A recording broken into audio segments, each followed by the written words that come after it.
Hello, and welcome to another episode of the It's the Pictures podcast. This is episode number 190. My name is Evan Crean, and I am joined, as always, by my co-host, Max Coville. Hello, everyone. Hey, Max. How's it going? It's going pretty well. The last few episodes, the audiences might have heard some really obnoxious noise on the background of my track. But let be known that was because the heat was running in my house, and we're getting into warmer weather. Hopefully that won't be running as much this time. Yeah, I don't know about you, but in my house we have oil heat, so anytime when we're not running the heat is good, because that means we're using less oil. Yay! But seriously, I am looking forward to the warmer weather, and we sort of get a little bit of a taste of warm weather in New England, but boy, was it cold today. We were actually out with some friends. We were going to go to the Franklin Park Zoo. Then we got to the zoo. It was very windy and very cold, and we said, forget it. Let's just go to the MFA instead. That's inside. That's very funny, Evan, because we ran into a similar issue because we went and met some friends at a playground. And we thought, oh, well, it's springtime. How bad could it be? We lasted 40 minutes, and we're like, we're freezing. We're going to go to a local library. Spend the rest of the afternoon there. Yep, that definitely makes sense. I feel like I don't even know if we would have lasted 40 minutes at the zoo. That's how cold it was earlier today. So onward to warmer temperatures. But Max, I think this is a good segue into some of our discussion today. You told me earlier that your daughter had never seen a Bugs Bunny cartoon until, was it today? Yeah, I guess it doesn't seem that wild. I mean,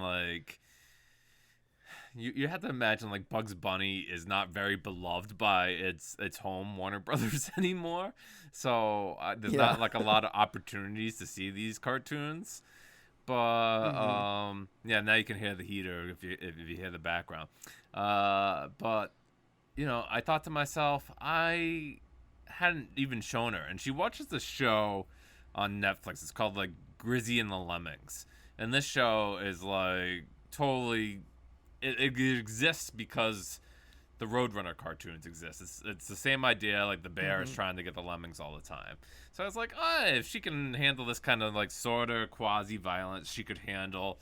Looney Tunes, right? We grew up on them. What could be so bad? Yep. So I found an old set that I had, and I just start watching it casually. And first comes up a baseball Bugs, which is a pretty classic episode where Bugs Bunny says that he could take on this whole other baseball team by himself because they're cheaters, and it's just an ode to baseball. But you're like, what's problematic about that? Well, there's tobacco depictions because the bad baseball team is smoking cigars while they're playing baseball, and you're like, well, maybe I shouldn't be showing her this. And then the next episode that comes on is rabbit season, and that episode every 5 seconds Elmer is shooting Daffy in the face with a gun, and I'm like, maybe this isn't appropriate either. So, I don't know, am I just, old man yells at clouds about this? Or just, thinking that, maybe my child doesn't need to be watching these cartoons that I grew up with? Obviously, there's nothing wrong with me, at least I think. So, yeah, you're one hell of a guy, so I think you turned out all right. So, I don't know. I mean, I was still chuckling at these Looney Tunes cartoons. And when I asked her later, I was like, what do you think about Bugs Bunny? And she's like, he's pretty tricksy. And I'm like, yep, that's Bugs Bunny, all right. He's tricksy. He absolutely is. Ain't he a stinker? It's interesting, though, because, yeah, when we were kids, the Looney Tunes were just on all the time. But we also lived in a very kind of different world entertainment-wise, where we would just be, the TV would just be on, We would be, channel surfing. We'd find something and probably just stay there for a while versus now you're streaming things and you have choice and you might not just happen into stuff. Yeah, something might start playing. Discoverability is awful these days. So I guess I could see it would make sense to me how she hadn't come across Bugs Bunny yet. You'd have to kind of seek that out, which I feel like leads into our discussion in news today. we've got a couple of pieces of news related to Looney Tunes. But the first is that Warner Brothers is negotiating a sale of its Coyote versus Acme movie, which is a movie that they made that is about Wile E. Coyote suing Acme because he's had enough of all of the mishaps and trying to catch the Roadrunner, which I think is a hilarious premise for a movie. I'm surprised I honestly didn't do it sooner. But yeah, unfortunately, Warner Brothers and that project actually did have really good feedback in test screenings, and people thought it was really funny and was really well done. But then Warner Brothers decided when they were doing their big merger, they shelved it and used it as like a tax write-off, and a lot of people were really sad about that. Understandably, just they did that with a bunch of projects. They just kind of shelved them and got rid of them for the sake of saving money. But it turns out that there's a company, Ketchup Entertainment, that is negotiating the rights to buy this movie, which I'm actually pretty excited about because I do want to see this movie, and I was really bummed that it went away. How do you feel about that, Max? Yeah, so I saw the recent Looney Tunes movie. You might be able to still see it in some theaters by the time you hear this podcast. It's like an ode to like classic 2D Looney Tunes cartoons with Porky Pig and Donald Duck. Donald Duck, Daffy Duck, sorry. And it's like Looney Tunes, How the Earth Blew Up.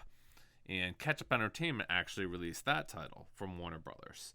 So at least like maybe they have like a relationship with these Looney Tunes cartoons and want to continue that relationship. And I think that'd be great. I mean, if the movie tested well and it seems like a great premise, I'd certainly like to see it and not have it be shelved forever. Yeah, I guess I don't have too much to add about the Coyote versus Acme thing, and just other than I'm hopeful that this deal gets done and that we can see it. Yeah, me too. I would look forward to seeing this, and that kind of dovetails into our other Looney Tunes related news, which is that Looney Tunes is no longer available on Max. It's been pulled off the platform. Not all Looney Tunes, but the original kind of animated shorts, like the classic Looney Tunes from 1930 and 1969, have been removed from that streaming platform, which is it's a bummer. I mean, there's still some of the newer Looney Tunes iterations that are on the platform for people to watch, but it's sad to think that such classic cartoons have left, and that the company doesn't see the value in keeping those things around on the platform for people to discover and watch and enjoy. And I guess they've just been seeing that children's animation has just been kind of in a steady decline. Like, they got rid of Cartoon Network's website, shut down the Boomerang streaming service, which had classic cartoons on it from the Warner Brothers library. So that's kind of sad to think about. How do you feel about that? Yeah, I don't know what the reason is that they take these down now, right? Because I don't know how many residuals that they're paying, or anybody, if there's artists or voice actors still alive from this era that they're paying any royalties to. That they own these shorts outright, and what are they really spending to host them? Yeah. It almost feels like they're shooting themselves in the foot. I mean, a classic Looney Tunes type of move there to take these, to remove these. I mean, it's sad that they're not available, and to the point of like they're not like children's cartoons. We could say like how many children might be watching these cartoons. Maybe they're for audiences our age or older and to enjoy them, but I don't think that Warner Brothers Discovery was even doing enough to highlight that they had these available for people to watch, and that if you had nostalgia for them, or if there was a way to like just take them in, that would be enjoyable. I noticed on the Newswire, Evan, that Disney Plus finally added a feature that I've been shouting out the rooftops for them to add, which is like a 24/7 Simpsons channel. All you need to do is hit the button, and the Simpsons will be on. They'll rotate the episodes for you, and no, you don't have to pick them. And I'm like, they could have easily done that with Looney Tunes. Just pop it on, Mm-hmm. just a random episode. You don't have to like go through it and say, "Oh, I want to watch What's Opera Doc for the 50th time."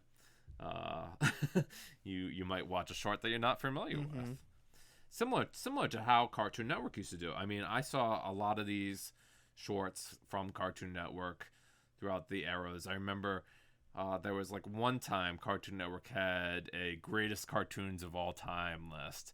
And of course, they were working from what they had. They couldn't show any Mickey Mouse cartoons. I'm sure Steamboat Willie would have been high on that list given its prominence. But like Looney Tunes Duck Amuck episode where Daffy is like being messed with in the cartoon was named the best cartoon of all time, and that's a great one. And I don't know if I would have had the experience of having seen all these shorts if they weren't played in front of me and I got that experience. And I just feel by like tossing that aside, you're gonna lose like these people who could have been interested in these hand drawn cartoons. Too much of it is pushing towards like 3D, and I know, or computer animated, right? And I don't think that children's cartoons are really going by the Mm-hmm. way of the dinosaur. I mean, I see my child watch cartoons all the time. Um, it's just what particular cartoons and what kind of messages they're saying. I mean, Evan, you and I love watching Bluey with our children. I mean, that's by extension Mm-hmm. a cartoon that's almost the same exact length as a Looney Tunes episode, 6 or 7 minutes. Um, it's just wild that Warner Brothers sees like no more merits in the Looney Tunes brand. Yeah, it's sad because you're right. They could have done more to promote it. I know I certainly didn't even remember that that was an option.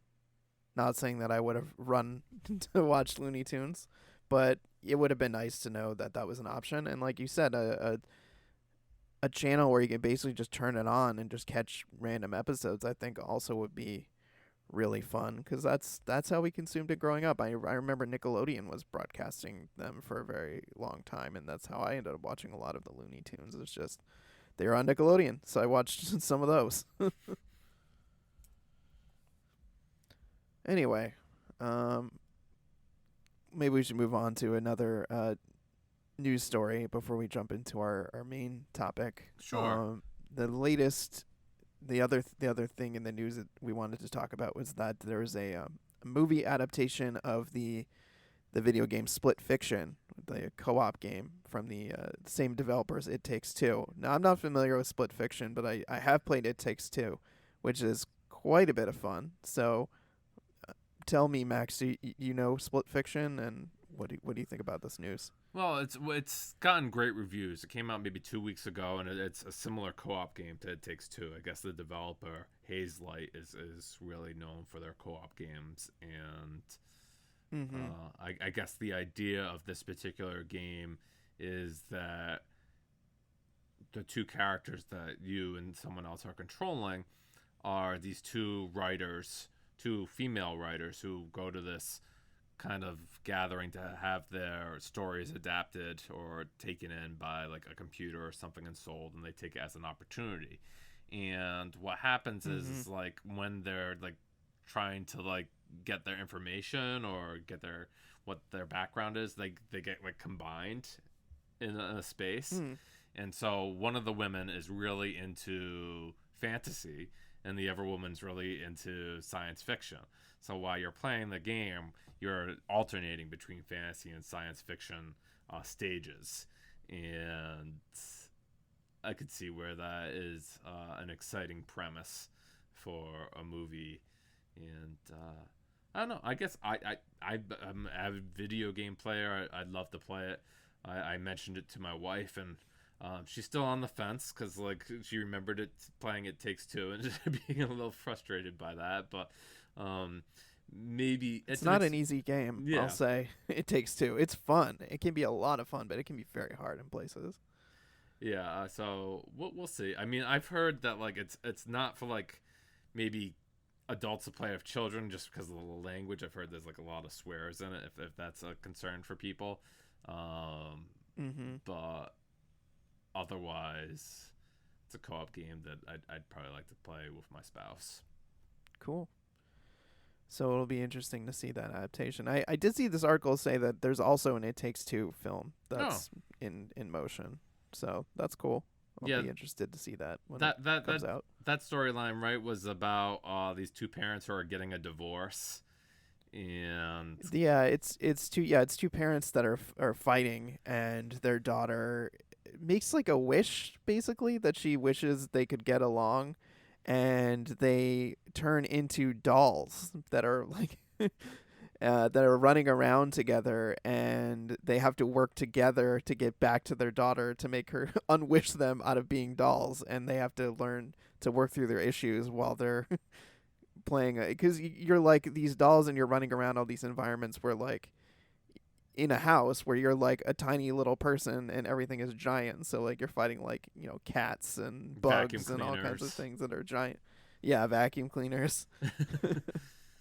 It's actually a really good premise for a game, and it is the gameplay is a lot of fun. So yeah, if you'd like to check All out the right. game for Split Fiction, that just came out, and maybe we'll see a movie sooner or later. That'd be Evan, great. did you see? I know I didn't put this on the chart because the trailer didn't come out, but by the time that people probably hear this, it will come out. But there was a teaser for the new Paul Thomas Anderson movie with Leonardo DiCaprio that came out the other day. It was like 20 seconds long, and I'm just like, Oh no, I didn't catch that. Paul Thomas Anderson. I really enjoy a lot of his movies, so I'm looking forward to seeing that full trailer, and I think it's supposed to come out like this fall. Gotcha. What's the name of the movie? I think it's like something battle or another. I know I'm gonna look it up, and that's not gonna make for a very good podcast noise. So I will just ramble on a little bit. It says one battle after another. Gotcha. And it's got Leo in it. Yeah. Okay. I think I like Paul Thomas Anderson. I'm just trying to think of his movies, and I think I do like some of them. Yeah, I think this is another adaptation of the author who did what was that one that I didn't Inherent Vice, which that's one of the ones I Yep. didn't really Okay. love, but I think this is where that material comes from. Oh, like it's based on Thomas Pynchon Yeah, book. another one of his novels. Also? Got it. Okay. All right. Well, should we jump to our feature event here? Of the Yeah, we have episode? even shared what it is today. I know. We've kept our listeners in suspense. So, listeners, today we are going to be talking about the filmography, the select parts of his filmography of Michael Mann. Max, I don't quite remember why we landed on Michael Mann. Do you? Yes, I do. So currently on the Criterion channel, there is a feature available about all this period of Michael Mann films, from I believe Thief all the way up till Collateral. Anything after Collateral isn't really available, so that would include like Miami Vice, Public Enemies, Ferrari, and Black Hat. Gotcha. Okay, that makes sense. That was a good reason, and I think you told me this, and I was like, yeah, all right, Michael Mann. I like Michael Mann. Seen some of his movies. Probably need to see more of them, and that I did.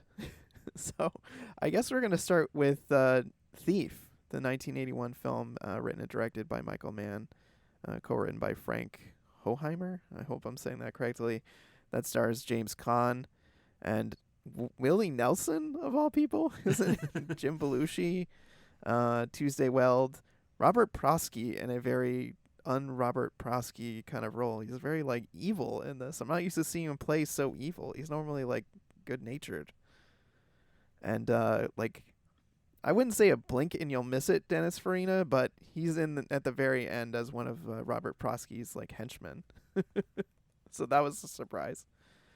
Should we give just a quick plot summary for those who aren't familiar with Thief? Yeah, and then I can talk about like how I came to the film originally. Sounds good. All right, I'll give a quick summary. So here's what IMDb has to say. After years in prison, ace safecracker Frank owns a car dealership and a cocktail lounge, which are fronts for high-stakes jewelry heists. He wants to complete one last big heist for the mob before he goes straight. Which, yeah, I would say that's accurate. We meet him in the beginning. He's pulling off a heist. Find out that it's really more the thrill of the safe cracking and stealing more so than he needs the money, because it seems like he's doing pretty well.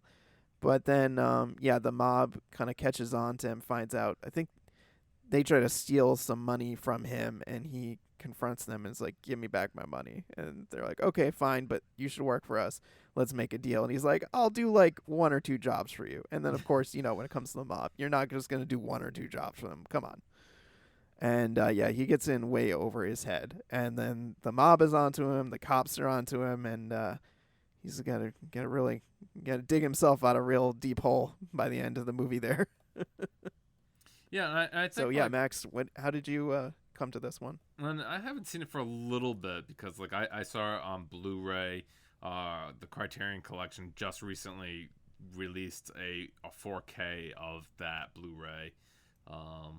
So I guess it looks sharper and sounds better, but yeah, I think I originally came to Thief or was interested in watching it due to my love of Nicholas Winding Refn's Drive, and I was told that Thief is almost the genesis of that movie. Like, this character James Caan is like this kind of casual, cool, collected guy, and he does these crimes, and you also have a Dreamscape score by Tangerine Dream. So both movies have fantastic scores, and I think that's what kind of drew me to the film. I had always known James Caan, outside of Godfather. I'm sure a lot of people know him from Elf. When you watch that movie, you're like, oh, that's the same guy. But here he gets the star power of the movie to himself, and I think it's pretty compelling. If I remember correctly, Evan, I know you've watched this fairly recently, but when he gets involved with the female lead, Tuesday Weld, he kind of wishes that he could have a different kind of life with her as opposed to what he's kind of fallen into. Yep. This was it was a first time watch for me recently. This is one of those movies that's been on my list for a long time because I like Michael Mann, but it's also just one a lot of people we know in the critics circles really enjoy and talk about a lot. So I was glad to finally cross it off my list. And James Caan, like you said, he's more generally, you think of him as kind of like a supporting character actor kind of guy. So it's nice to see him play a lead. And I think he's really great in this. I liked him a lot as a very kind of street smart kind of thief, and a guy that you really, in the beginning, I think he says to somebody you don't want to fuck with me, and that is absolutely the case. He's not a guy you want to get into a corner, because he will fight his way out of that corner, as Robert Prosky finds out at the end in that kind of crazy shootout there. But yeah, I thought he was great in this. It was interesting to see Willie Nelson acting. I don't think I've ever seen him act in anything else other than as kind of a stoner guy and Half Baked. It's the only other time I've seen Willie Nelson in something. So that was kind of fun. And this is, got Michael Mann written all over it, from the score, like you mentioned, that Tangerine Dream score, the really kind of sexy cityscapes and nighttime cinematography, the neon lights, the kind of glow of the sea. It's very Michael Mann. The thief who wants that one last big score before he gets out. Also very reminiscent of Heat, which we'll talk about in a little bit. And so yeah, I really dug Thief. I was glad I finally saw it. It felt a little bit uneven to me in places, a little bit slow. Just kind of didn't quite flow quite as nicely as I liked, but overall I thought it was really good. Yeah, I think like some of it, like it exists like as like this understated movie where like there's not like big action sequences that happen, but you gotta like enjoy certain parts of it for what it is. I also like point out like when I think of Thief and then Heat together, I'm like Michael Mann really knows how to like film those diner sequences. Like if you want to watch like a good diner sequence, watch one of his movies, and like he makes these like conversations really compelling. Yeah, it's true. He has a very very compelling scene with Tuesday Well where he's like selling her on dating him because he was married, his wife left him, he's been kind of fucking around, like dating around, and then he meets this woman and he's really into her. And I think he's talking to Willie Nelson about it because Willie Nelson's his buddy who's in prison, and he said something to the effect of like, you kind of just need to lay it all on the line if you actually want to have a real shot at this relationship. And so he does. He tells her what he does, and she's kind of like, yeah, I don't think I can sign on for that. And he gives her this kind of like, I'm all in on this. Like, I want to basically do one last job so that we can just kick back and have like, the time of our lives after that. And he really kind of leans in as like, I'm going on a limb and I'm all in on you. And so like, give me a shot, basically. So you're right. That is a compelling scene. And Michael Mann does know his way around a diner scene, a diner conversation. Two people sitting across from each other, having some coffee, maybe some pie, and really talking about life.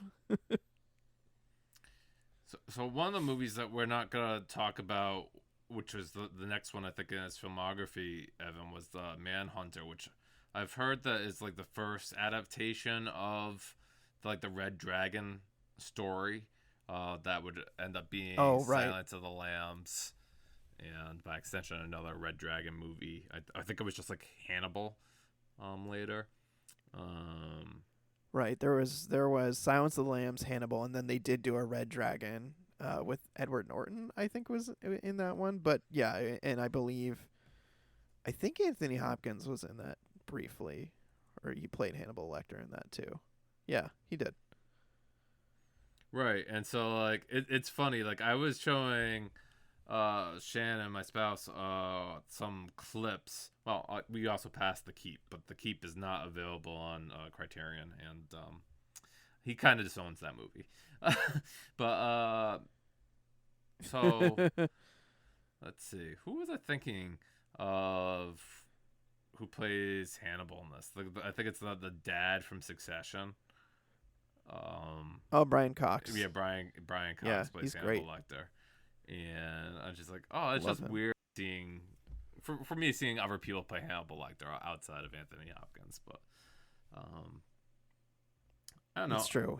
When you think of the character, it's hard to separate Anthony Hopkins from that character.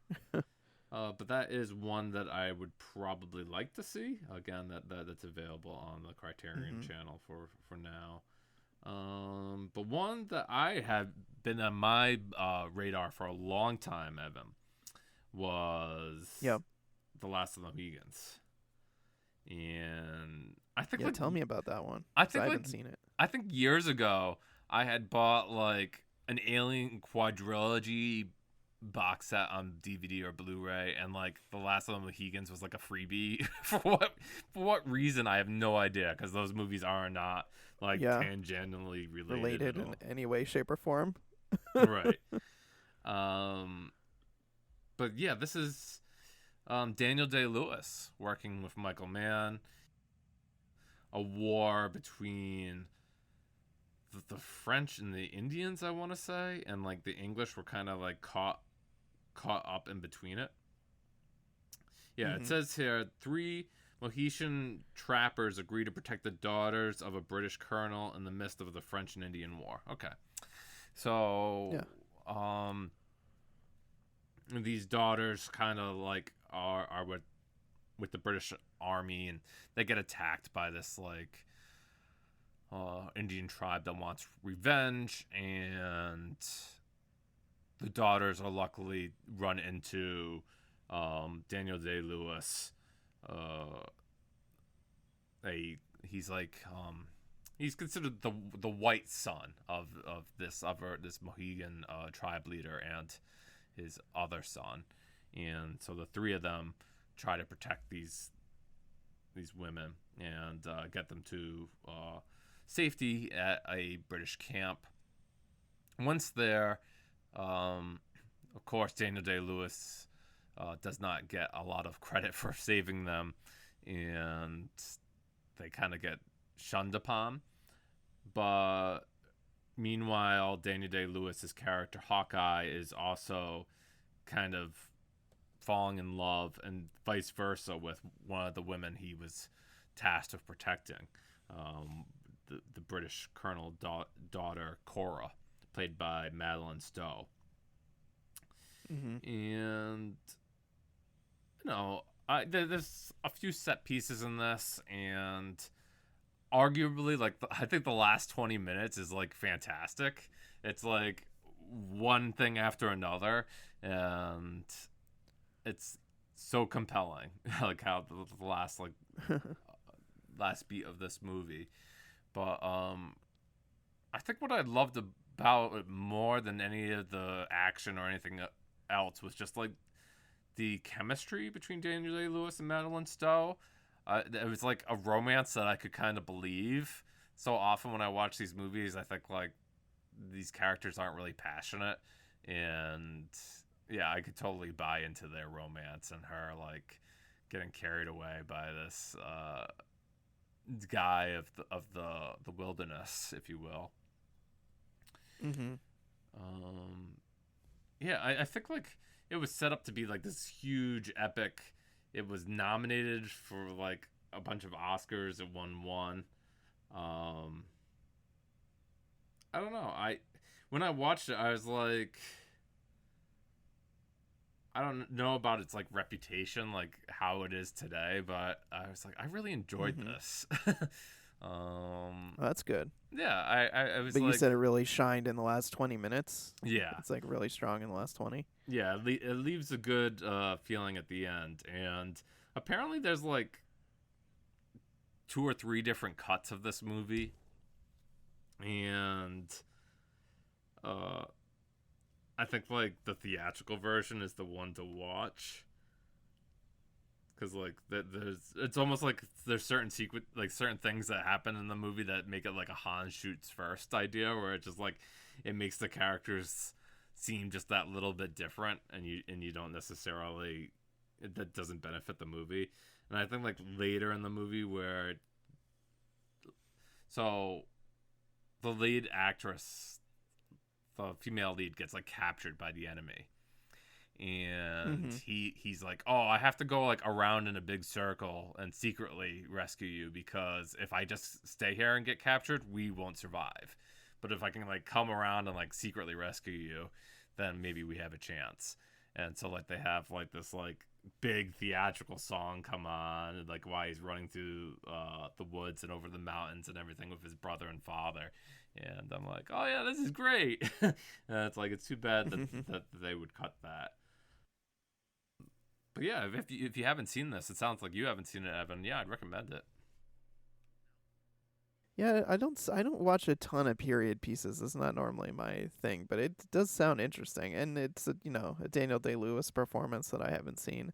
Not like that guy has made a ton of movies. He has Yeah. a very somewhat scant filmography, right? So it's an opportunity to see Michael Mann and a Daniel Day-Lewis, and I do like Madeline Stowe. I really remember liking her in 12 Monkeys. Yeah, it says here, like, I have the IMDb page up of some extra material, and it says like the montage scene after Daniel Day Lewis's Hawkeye. Um, saves their father from the river. In the theatrical version, the whole montage is scored with music from Clannad called "I Will Find You." Mm. So, and like in the other versions, Mann uh, replaced it with a variation of the film's main theme. So I don't know. There's little. I'm sure somebody will find like their favorite version if they watch like it many times. But I don't know. I was pretty satisfied with the theatrical. Sweet. So should we now talk about Heat? Yeah, I mean, like, if there's one movie I think everybody who knows Michael Mann knows about is Heat. I mean, this movie, it's phenomenal. Yep. I mean, like, every time I watch it, I think it's a 5-star movie. Yeah, it is so good. It's one of my all-time favorite movies, if I may be so bold. There's I some of my I would say most of my love of movies was from my grandpa, who he showed me a lot of movies when I was growing up, and we would watch a lot, and he never would be upset when I'd say, "Oh, I want to watch this movie again." And I would want to watch Heat a bunch. And it's a long movie. It's almost like a 3-hour movie. And I always just thought he was such a champ to Yeah. be like, yeah, sure, fine, let's watch Heat again. And it is such a great. I think it's like peak cops and robbers movie. In my mind, I can't think of a better one. But it's got so much atmosphere. The cast is just incredible. So many people, like so many great people in this. And like just so like I can't even like list them all because there's so many people in this that are just so good. But it's amazing movie.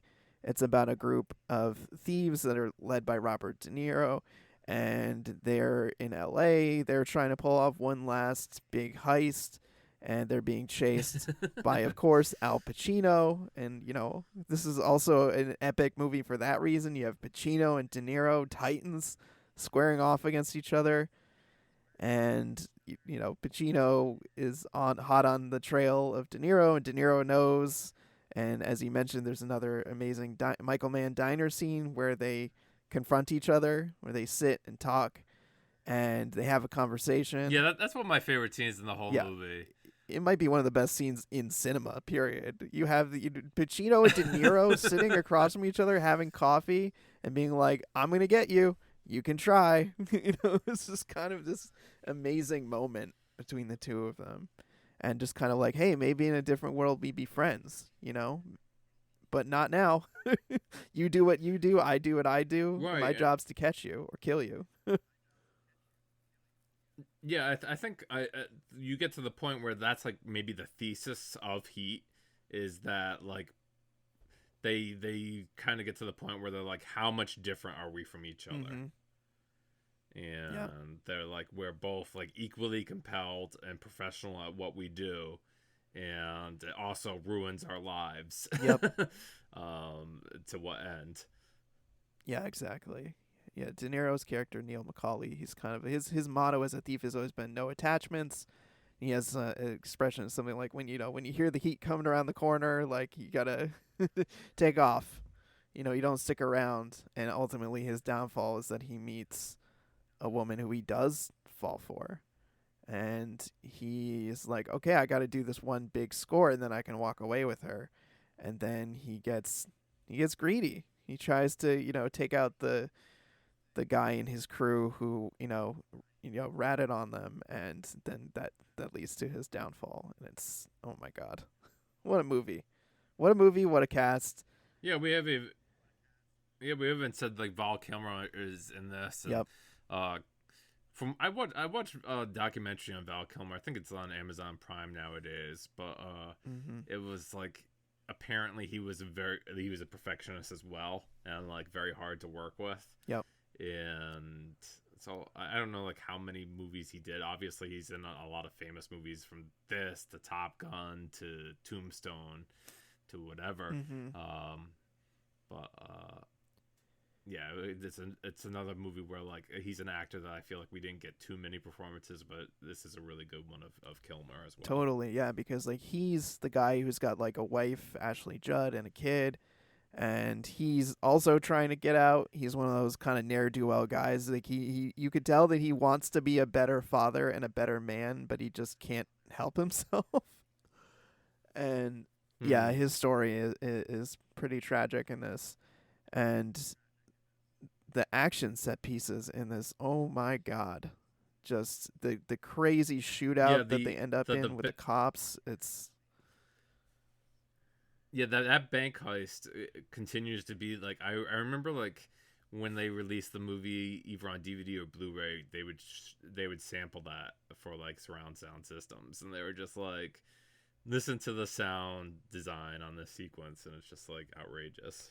It is. I think the only Michael Mann movie I can think of that probably has a louder gunfight thing is Public Enemies, because I remember watching scenes in that movie and thinking, "Oh my god, the gunfire is so loud and so intense in this movie." Hmm. Yeah, it's funny you say that because, like, yeah, I think that's maybe something he goes for because, like, even though I'm not a big fan of Black Hat, I remember that being a point of that movie too. Mhm.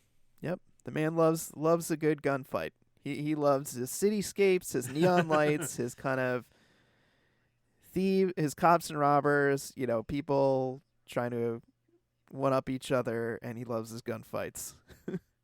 And I'm sure Evan and I could go on and on about Heat. That there's other than like that diner sequence where they meet up. There's a lot of quotable lines with with Al Pacino in the movie. Mhm. Um, Yep. Yep. Natalie Portman plays his stepdaughter. There's a whole kind of you know, arc with them. There's Hank Azaria is in this. He's like the guy who's hooking up with his wife, who's having an affair with him. And there's just like so many people in this that are like Wes Studi. Speaking of crossover from Last of the Mohicans, he's one of the cops. Danny Trejo is in this. Is also one of his kind of like really famous movies that he's been in. I know he's talked a lot about how being in this movie got him out of a lot of speeding tickets because people really the cops like would see him be like, "Oh my god, Heat's amazing." But yes, I could wax poetic about this. yeah, Heat is a long movie. I know like some people have aversions to long movies when they see the runtime, but Heat is definitely one to make a priority. Obviously, Evan and I highly recommend it. Mm-hmm. There, Michael Mann also wrote a novel, a sequel, Heat 2, that came out like maybe a few years back, and Yep. I haven't read it yet myself, but I know a bunch of people enjoyed it. So Yeah, actually started reading it, but I didn't finish it. Unfortunately, I need to go back to it. But I was mm-hmm. enjoying it. I was getting into it. I know there's been discussion about making a sequel, which I feel like as a movie, which I'm like, okay, I think we're past that. I don't think it makes sense, but I really was enjoying the book. I was enjoying revisiting these characters. So All right.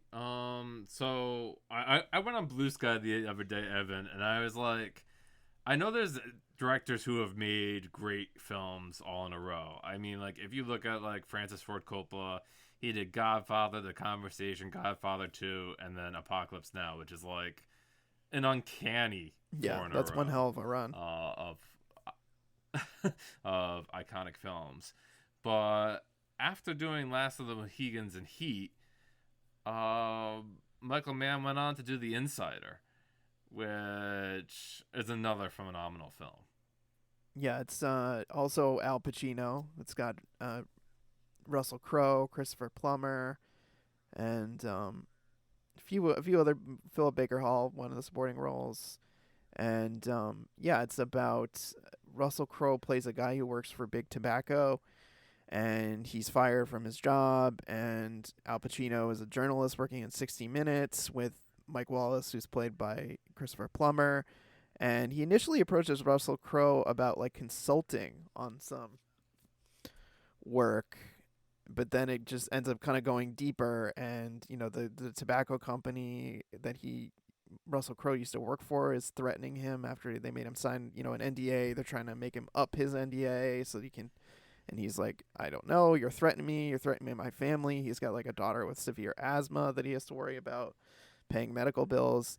And yeah, so he decides that he's going to, lay it all out there. He's gonna go public with what he knows, which is that not we already knew cigarettes were bad for you, but he has information to basically say, hey, the companies not only know it's bad for you, but they do all kinds of stuff to basically get the nicotine to you faster and to make it more addictive. And so the movie, it's a journalism movie. It's also kind of a legal thriller. It's a conspiracy thriller kind of movie, and you kind of have these like dual storylines of Al Pacino trying to get this story public, Russell Crowe kind of trying to sort through his life and with his family, and the tobacco companies threatening him, like legal action, and yeah, it's it's another long one. It's 2 hours and 37 minutes. We know Michael Mann likes his long movies. But yeah, you've seen this one before, right, Max? You said you were kind of rewatching as like a refresher the other day. Yeah, I think I watched it like 3 or 4 years ago for the first time, and I really loved it then. And I decided to rewatch at least some of it to give me a refresher for this podcast episode. And well, not only that, because I enjoyed the hell out of it. So this is 1999. This is like peak Russell Crowe, Yep. right? Too, because the following year he would win his Best Actor Oscar for Gladiator, and then he'd also I think didn't he win back to back because he won it for A Beautiful Mind too. So he was in the peak of his career at that time. So it says here that he was nominated for Best Actor in a Leading Role, which is funny because if you watch the Oscars nowadays, they would have absolutely put Russell Crowe in Best Supporting, just because like it's the Al Pacino movie. Yeah, it's much more about Al Pacino than it is about Russell Crowe, for sure. And I read a review from Roger Ebert about The Insider, and he said that while the events in the movie don't really accurately 100% detail what happened with this story, he's like, it's a docudrama. So it's like, it made it way more entertaining than the actual story is. Yeah, they did take some artistic liberties. Right. He's not really sure if, Russell Crowe's character, the fired scientist, was really tailed all the time and like had people threatening his life. Yeah, I don't think that was part of it in real life. Dramatized for this movie. I don't know, Evan. I really love the beginning of this too. Like the movie starts where like Al Pacino is being like blindfolded and he's going to give like he's gotta get clearance for an interview in this like I don't know, Middle Eastern war zone. Yeah, right. He's in like, Lebanon specifically, and he's being taken to one of the leaders of Hezbollah, and trying to get like an interview with one of these guys, and with Mike Wallace. So yeah, you're right. He's like blindfolded, and he's taken to this place where he's not even allowed to take his blindfold off to talk to one of the leaders. Yeah, like yeah, we could say like there's journalism, there's hardcore journalism, there's war reporting. I mean, like that seems like the type of reporter that Al Pacino's character is depicting. Lowell Bergman is a guy who will go to any means to get a story. Yeah, absolutely. So yeah, it is quite the opening. You see the lengths that he will go to get the story, to get the interview. And yeah, I mean, there's a scene early on where Russell Crowe's character starts getting, tailed, or he's worried that, Al Pacino has leaked his name or somehow told someone about this, and he kind of blows up on him. And then Al Pacino just shows up in his driveway and he's like, I don't do that. I don't burn my sources. Yeah, he's like, he's like, how does this benefit me to leak you? Yeah, it's a great scene. I think I definitely enjoyed this. I like a good legal thriller, and I think this is definitely interesting fodder. I found this movie way too long. I like Michael Mann. Was this your first time Yeah, it watching it? was, and I just found it way too long. I think this movie could be much shorter and much more compelling. But I did really like Al Pacino and Russell Crowe in this. I think they give really fantastic performances. And although this isn't the usual kind of like cops and robbers kind of thing going on for Michael Mann, you do feel elements of his signature, a lot of nighttime photography in this. And I thought that the scene where Russell Crowe is at the driving range, at the middle of the night, and there's that other guy who's Mm-hmm. way down the driving range, a very goonish looking guy. That whole scene was like Yeah. really compelling. So I think there's some really tense moments in this. And I think it's an interesting story, even if they do embellish quite a bit the events. But I'm not Yeah. opposed to that, Like, I think when it comes to, if you're going to take a story that's real and make it into a movie, I think it's okay to embellish or to change things to make it more interesting, as long as you're kind of above board about the fact that you're doing that, as opposed to just being like, this is based on a true story and I'm not gonna like, because I think even that there's a title Yeah. card at the end that kind of says this is not exactly how it all went down. Yeah. And I mean, another movie that recently did this type of idea, which to great effect, was Richard Linklater's Hitman, that's on Netflix. I think that's a wonderful example of this, where it took a true story and gave it a little twist to make it more exciting. Yeah.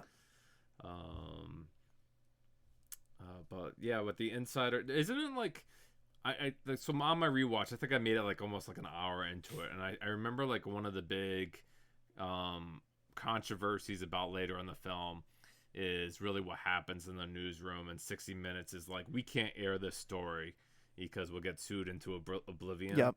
And they're like, we have to make it some way so that like we're reporting on like the leak of this story. Yeah, totally. I'm glad you brought that up, because I think that is a really intriguing part of the story, is that Al Pacino's character finds himself kind of with his hands tied. The network doesn't want to air this interview because they're worried about getting, as you mentioned, sued into oblivion. And no one is on his side. Everyone else is kind of like, they're on the precipice of a merger. Like, CBS is going to get acquired by somebody, so they don't want to, take any big risks that will jeopardize that and the money that they're going to make. But then, he's in this position where he's like, we need to put this story out there, and everyone else is like, no, it doesn't make financial sense and we just can't do it. So he goes and sneaks around and basically makes news up.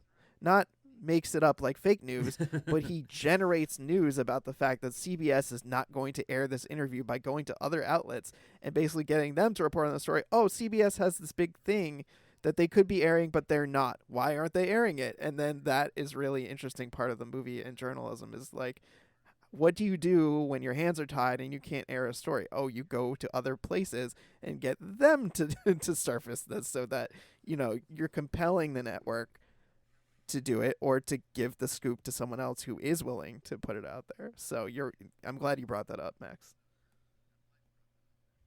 Yeah, because I remember like that, because like since the movie is so long, it does almost take like a B story to a lot of what happens in the movie. It's not just about like getting this guy to like not necessarily testify, but to speak in front of everybody about what he saw at Big Tobacco, but also journalistic integrity. Yeah, exactly.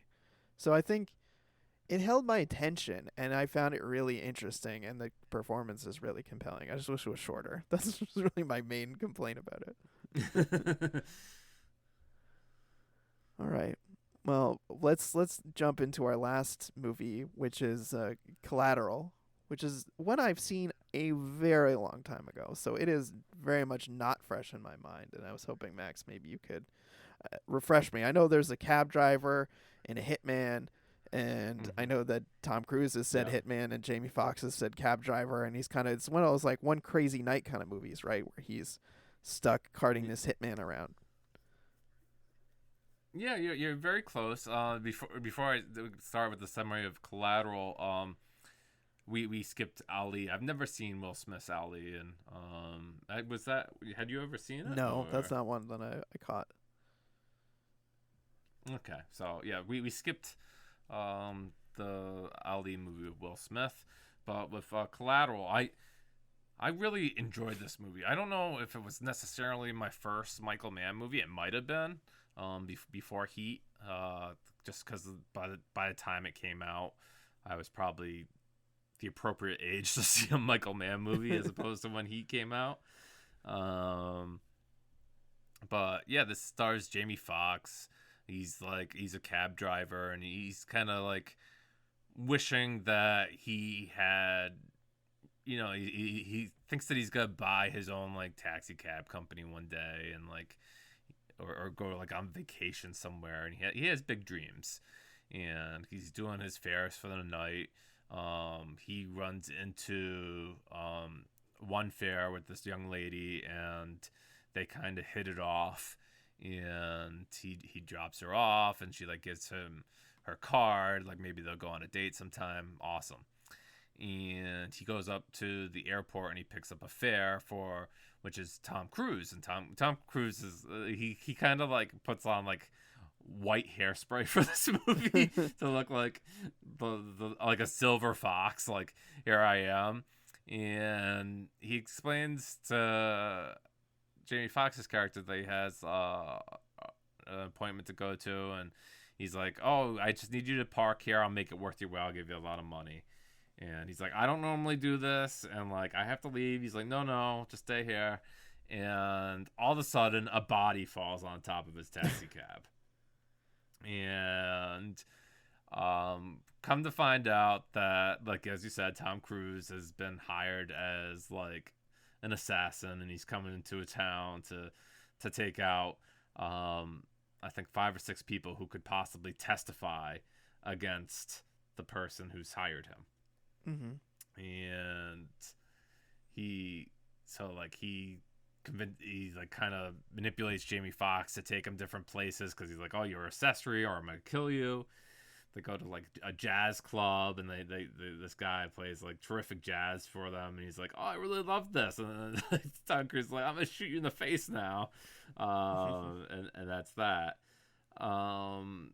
The movie goes on, and Jamie Foxx is always trying to look for an escape or to get away or get out of the situation, by also hoping that other people don't die. And it comes to the point that like the last person on Tom Cruise's list happens to be the woman that Jamie Foxx was driving earlier that evening that he's interested in. And so he has to like try to rescue her and survive Tom Cruise to this challenging evening. Yeah, it's action packed for sure. Yeah, and I like it's a different role for Tom Cruise, because like it's so rare that he plays It's the true. villain, but he is absolutely the villain in this movie. Yeah, through and through. I remember when this came out too. This was, I would say, it was billed as the Tom Cruise plays the villain movie. Like, guys, we always see him play a good guy. He's a spy. He's a pilot. He's a whatever. This time he's a hitman, and he's gray, so that's how you know he's bad. Right. And it's funny too. Like I saw like an old Western earlier this year, or maybe it was last year. Once Upon a Time in the West. That has the actor from Henry Fonda. Oh yeah, and Henry Fonda was also he was always that guy who played a good guy too, and then he was in this movie, and he was like nasty villain, not afraid to like shoot families and kill children. Yeah, it's fun.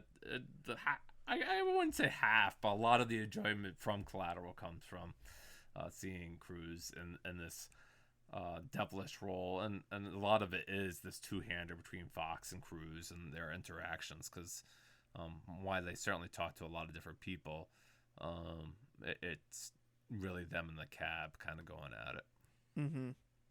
Yeah, and I don't remember much, like I said, but I do remember enjoying their interplay and the kind of cat and mouse game between the two of them throughout the movie. Yeah, and I think like Collateral is like one of the last like Michael Mann films that I felt like really strongly about. I know that's I'm gonna come off and like say like a very controversial thing, I guess, in the Michael Mann circles, and say like I haven't really liked a lot of his films after that. Mm. I'm not a big Miami Vice fan. I'm not a big Public. I don't think I've even seen Public Enemies. I hated Black Hat. Um, I do like Ferrari. That might be like another thing that's like, controversial because I know like people kind of discarded that one, but Mm-hmm. um, do you have a thought on any of his later works? I mean, I liked Black Hat. I did enjoy it. It was very clear that it was written by someone who had no real knowledge of computers or hacking. But I remember feeling like I enjoyed the stylistic flourishes that Michael Mann typically brings to a movie. You know, like he knows how to shoot a gunfight. He knows how to make an action movie, a stylish looking action movie. And so I feel like those were the kinds of things that kind of resonated for me when I watched it, less so on the like, oh, okay, it's this like a really great movie. So I did like Black Hat. I haven't seen Ferrari. I saw Public Enemies when it came out in 2009, so I don't remember much about it, if anything. I remember thinking it was all right. I don't really remember Miami Vice at all. I know I saw it, but I don't remember it. I don't remember it being good. I can tell you that. So yeah, I kind of hear you on the latter day Michael Mann movies not being as strong as his kind of mid to early 90s to early 2000s kind of output. Feel like that was kind of his sweet spot as a director. Yeah, he was like unbeatable in that like mid '90s, early 2000s, where most of these movies take place. Mhm. So, I don't know if that's Uh, a depressing note to end on, listeners, but yeah, I feel like, Michael Mann has some really strong films and movies that I enjoy revisiting, like Heat, and I could see myself revisiting, Thief or Collateral or some of the other movies you know, in his filmography. I would be interested to see Manhunter, like you, Max. It's one I haven't seen. I'd be down to watch, mm-hmm. and I'd be open to reappraising Miami Vice or Public Enemies if the opportunity arose. So yeah, Yeah, I, I I think mean, I'd like, probably I'd probably rewatch Miami Vice too. It's been a long time. I mean, like I know people go crazy for it, like in certain circles, and by people I mean like I follow a lot of other film critics online, and it just seems like that's one of them that people are like, oh yeah, Miami Vice is actually a classic, and you weren't watching the right film if you don't think so. And I'm yeah, all like, right. okay. So yeah, Michael Mann made some good movies. A lot of long ones, but definitely some good ones. And overall, I would say I'm a big fan of his kind of his style, his vibe that he's going for. But I think it's strongest when he's kind of playing the cops and robbers kind of thing. I mean, he created Miami Vice, which is basically just cops and robbers anyway, right? So he was one of the executive producers of it, the TV show anyway. So yeah, I can see why that kind of became a theme that permeated his career. All right. I think that wraps our Michael Mann conversation. Evan, do you want to like share like how people can find us what we've been before we get to what we've been watching? Sure. Yeah. So you can get in touch with us a few different ways. You can follow us on social media. We are over on Blue Sky and Threads primarily. I believe it's the Pic Pod or it's the pictures in those locations. And we have a Letterboxd account too, right, Max? Where it's the Pic Yeah, we Pod do. on It's Letterboxd. I haven't updated it recently, but it's there. Yep. And then if you want to get in touch with us, you can send us an email where it's the pictures@gmail.com. Did I have that right? Yeah. So you can send us an email. You can tell us we're crazy for the things we've said about Michael Mann. You can tell us your favorite Michael Mann movie. I'm always interested to hear and why. So you feel free to write us about that, or maybe one of the Michael Mann movies we should have talked about but didn't. Maybe we hadn't seen it yet, and you feel like we really need to see Manhunter, or we should have talked about Ali. But would definitely be interested to hear from you. And you can also check out our newsletter, which Max is always hard at work on. The Substack newsletter. It's the pictures. And Max, what are some of your things you have in the what are some recent stories, or what are some things you have coming up in the newsletter front? So that's a good transition, Evan, because actually one of the things I've been watching is one of the things I wrote about recently. Cool. I wrote about a new documentary called A Secret Mall Apartment, and it's a documentary, true story, about 8 artists who lived in the Providence Place Mall in Rhode Island for 4 years, secretly. Wow. Yeah, it's pretty wild. So the documentary goes into sort of the why these artists kind of felt like they wanted to make this statement, or why they were living there, and then also proving that they are artists and not just squatters, people who just kind of squatters, exactly. But the real gem of this movie is the fact that they decided to record footage for posterity of them in the apartment. And you have sequences in the movie where they're just like pushing couches up like these like ladders to try to get a couch in this room. They had like a TV and a PlayStation 2 that they were just like leeching off the mall's electricity for. Pretty wild stuff. Obviously the biggest, most outrageous thing comes maybe about halfway through the film, where you discover that they all decided that they wanted to keep the apartment secret for just themselves. So they thought the best way to do that was to erect a concrete wall inside the mall in this tiny space. So they went to like Home Depot and got like concrete bricks and like moved them into that space. And you're like, how on earth could they actually do it? And I'm glad, like, during the course of the documentary that they say that white privilege definitely played a factor in this, and if they were black, that they would have gotten caught immediately. But it's an interesting watch. I think it's more interesting for me, being a Rhode Island resident, and like knowing that this happened in my backyard. Yeah, I could see that. It still sounds like kind of a wacky story worthy of a documentary, though. These people snuck into the mall and were like living in the mall. How did they I'm assuming the documentary covers how they got caught or evicted eventually. Yeah, it does. Yeah.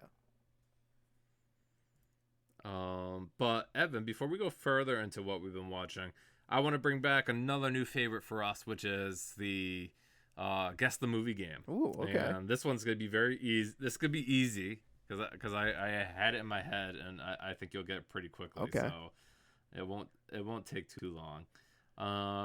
This movie has Maya Hawke in it. Maya Hawke. Okay, she's only been in a few things.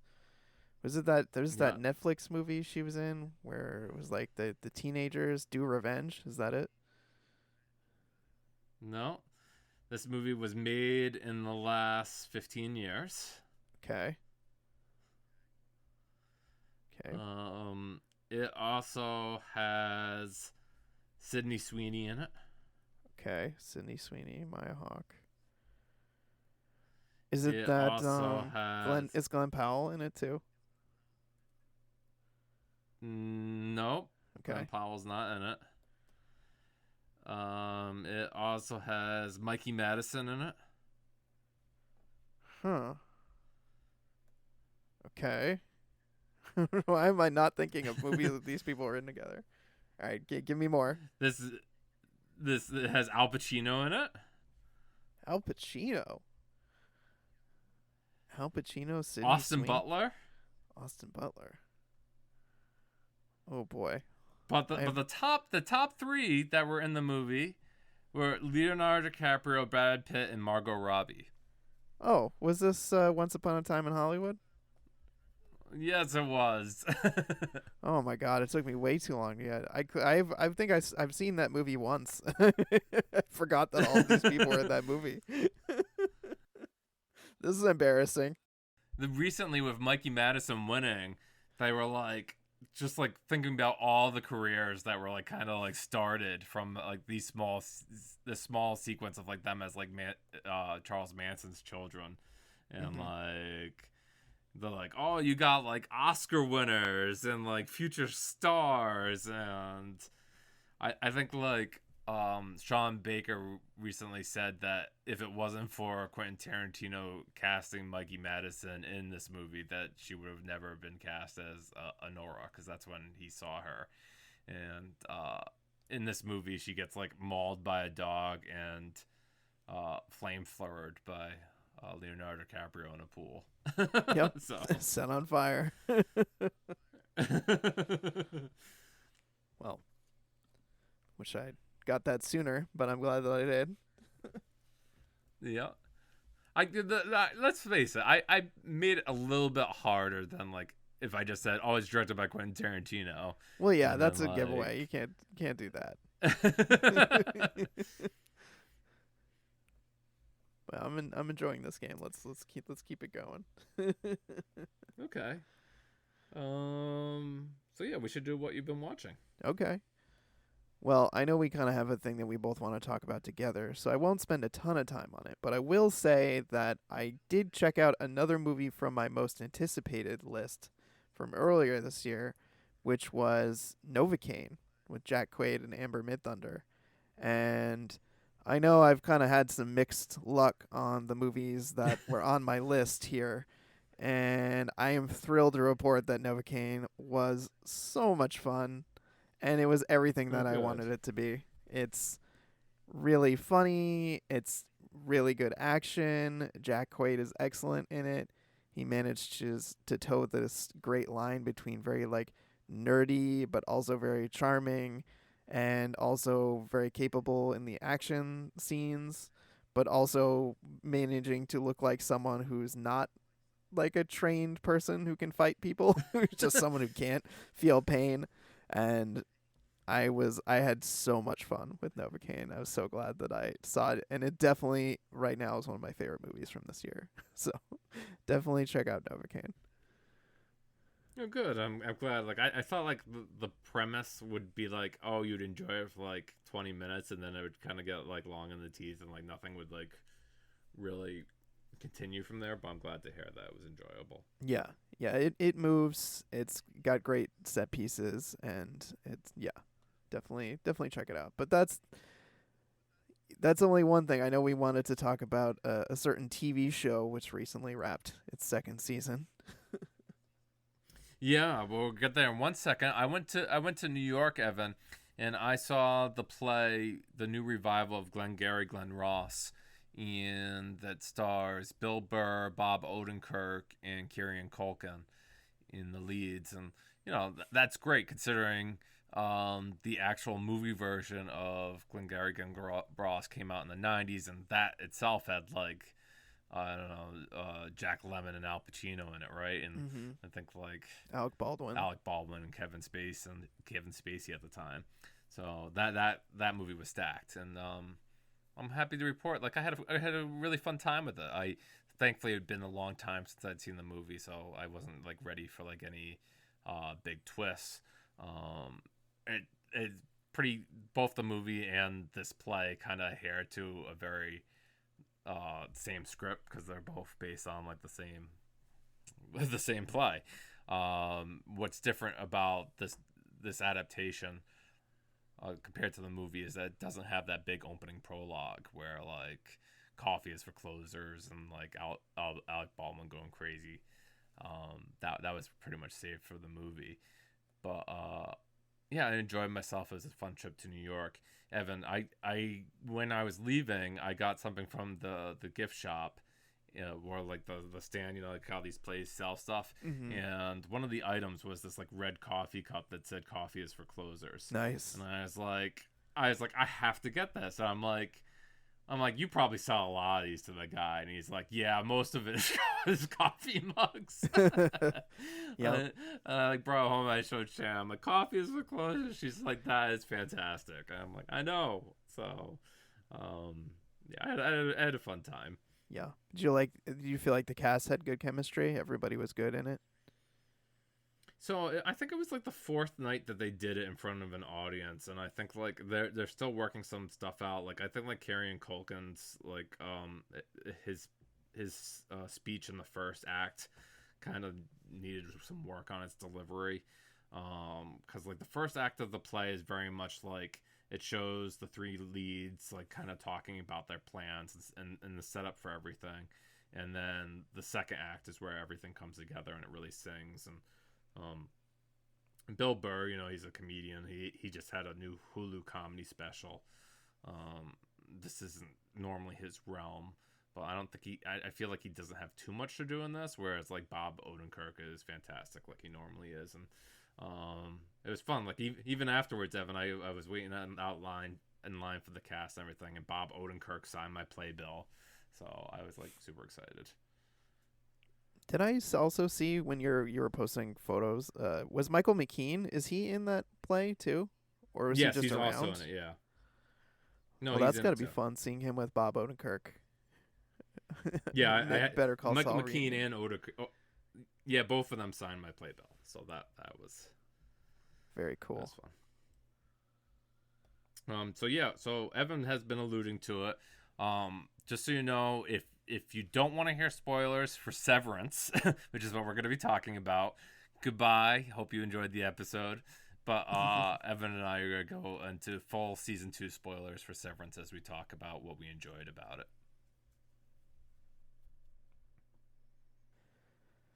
So, shall we dive? Well, let's just dive into it. I mean, uh, have you been? So we both have seen all of season 2 of Severance. I feel like I rewatched the first season before watching season 2 because I it'd been so long that I needed kind of a refresher. And then for when we watched it, we would usually watch the week's episode on like Thursday night, like as soon as it dropped, and then we would also rewatch the previous episode just to kind of like see what are things that we might have missed on the first time around because the show is so dense, you know, there's always like things you might not have noticed or clues into some of the mysteries of the show. So that was kind of how we did things, but I'm assuming, Max, you didn't rewatch every episode twice like we did. No, no, no, no. I think as it aired, I was excited to watch it, and I think I watched the first 3 episodes as they were airing week to week, and then I kind of fell off the wagon, and I knew that the finale was coming, and I didn't want to be spoiled over like what happened in the finale. Yep. And so I was like, I better catch up and watch this damn show. Yeah, it's true. So, uh, and like in the course of a week, I watched episodes 4 through 10. Yep. Yeah, otherwise, if you don't watch something like this when it happens, and you go online, it's like trying to dodge raindrops in the middle of a downpour when it comes to avoiding spoilers, because it's just like everybody's making their TikTok videos and things and commenting on it. So, yeah, I was really glad that I watched it as soon as it aired. But what did you think overall about season 2, Max?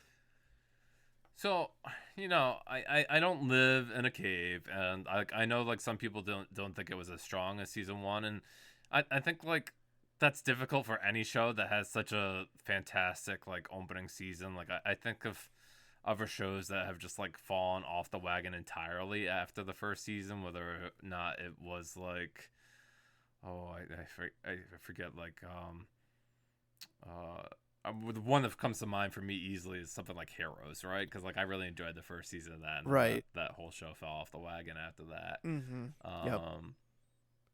And to a lesser extent, maybe Ted Lasso. I think like the first season of Ted Lasso is fantastic, and like the other seasons just kind of hang around.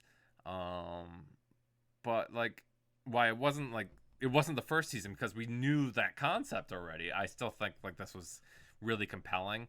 For me, my favorite episodes, maybe not surprising, they might be other people's favorites, were I liked Woe's Hollow, which is the 4th episode where they're on the company retreat, and Yep. that's kind of The like orc almost like bow. an Irving episode. Yep. Yeah, because that focuses on a lot of him. And also, I really enjoyed the Gemma episode later in the season. Oh yeah. Learning where Best she's episode, I been up think. to. I saw some reviewers compare it to like Eternal Sunshine of the Spotless Mind, because like not only are you seeing what's happening with Gemma, but you're also seeing kind of how their relationship got there. And like Mm-hmm. Evan, I have like so many thoughts about even Gemma, and I guess I'll get right into one of my thoughts watching that episode of Mm-hmm. hers, and this idea that she gets kidnapped. And I don't know if I really buy that she would get kidnapped.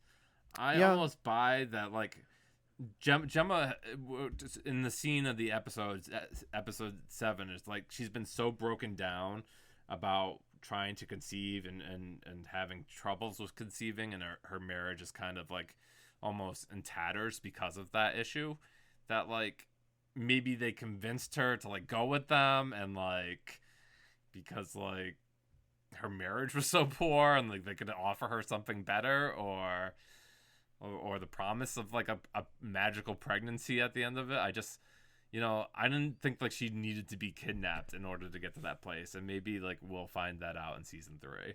Yeah, I think that's a fair point. I mean, the show I don't think answers that question of how she got there, in the lower floors, how she got on the test floor and had to go through all these kind of like trials of these different rooms where she had these different severed personalities. I think there's definitely some clues there that she might have gone there willingly.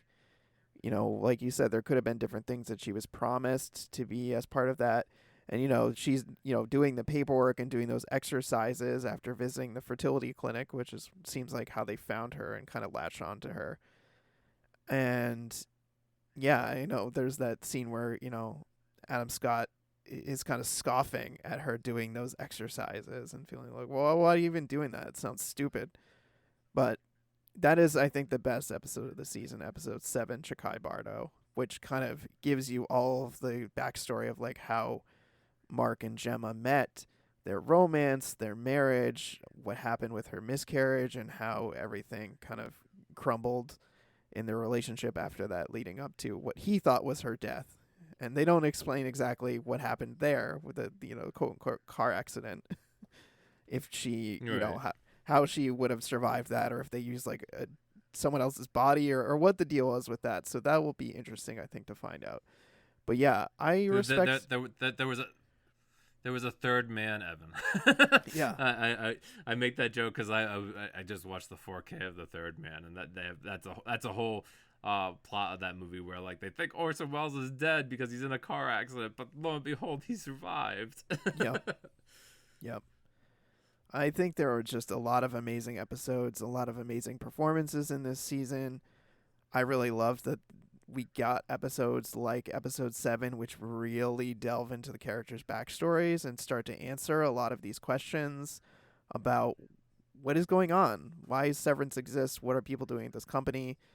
And I respect that the show really, from the gate, from episode 1, started answering questions from season 1.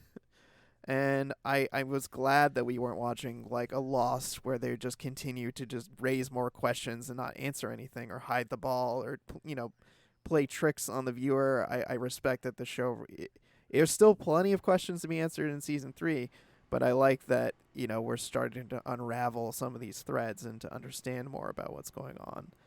I was gonna say, like, I was a huge fan of Lost, and that kind of originated this like mystery box kind of show, and until like it got like people were like analyzing numbers, and I was just like, I'm not into that. I'm like, that's too deep. And I think there are communities of Severance that like are like pausing the screen Yep. when like in Patricia Arquette's episode where she goes back to her hometown, and like all these different care idols are on the wall and everything, trying to analyze them. And I'm like, that's not how I want to take in this show. And I mean, like, I guess I'm excited for the people who do want to take in the show that way, but that's not That's me. how I do it. That's how I'm watching Severance. I'm pausing I'm pausing all the time to read the documents and things on screen. I've also read some of the additional, things that Apple's put out there. There's like Lexington Letter on Apple Books. They've released chapters of Dr. Rick and Hale's book, which I've read. I'm all about engaging the show on that level. I mean, like, I don't know if you noticed in the Gemma episode, but there's an eye chart, and next to the eye chart is a goat chart with different goats on different directions, and I'm glad that exists, even though I have no clue what it even means in the bigger picture. If we'll ever find out anything about why there's a goat eye chart in there. But yeah, I love the mythology of the show. I think maybe we should talk a minute bit about the finale, which I remember hearing before I watched the finale that it was heartbreaking, and I can say for myself, I found it very heartbreaking. But what did you think about how everything kind of came together at the end of the season? Yeah, I don't know if I put it like heartbreaking, and like that was one of the things that I definitely wanted to like avoid, is like to have like anybody's opinion color my opinion on it before I watch it, which is definitely why I wanted to get to it as quickly as possible. Um, the finale, I mean, without taking it in minute by minute, does succeed, doesn't come to a pinnacle where Mark S has kind of rescued Mark Scout's wife Gemma and freed her from the clutches of Lumen, but ultimately he decides that whether or not he doesn't want to lose his love or his life being an innie, and decides that he's going to not leave that particular day. Um, yeah, Yeah, and goes with his love, which is Helly.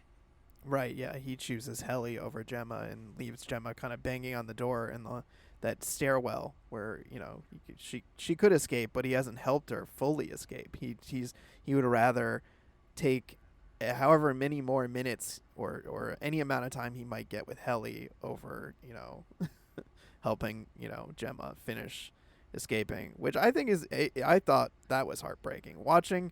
Seeing Gemma stand there through the door and see Mark choose Helly over her. I think that's a heartbreaking decision. I get why he made it. Yeah, I mean, even at that point, like she doesn't even know that he works at Lumen.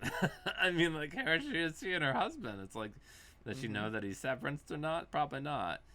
Um, and they certainly play a lot with Severance in the finale, where like, so Patricia Arquette kind of becomes an ally, which is still hard to believe. I'm waiting for the other shoe to fall on that one, but it takes Audi Mark to this birthing room where he can like kind of circumvent Severance, and he's able to talk to his innie version through like a camcorder.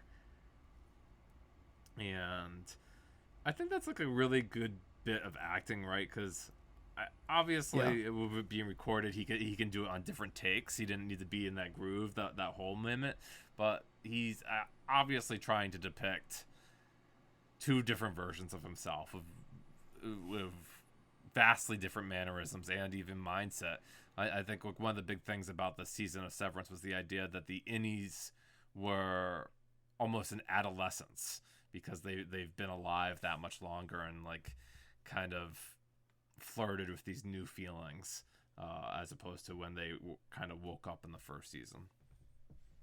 Mm-hmm. Yep. I mean, I could talk about Severance all day long. I could dig into it. I could talk.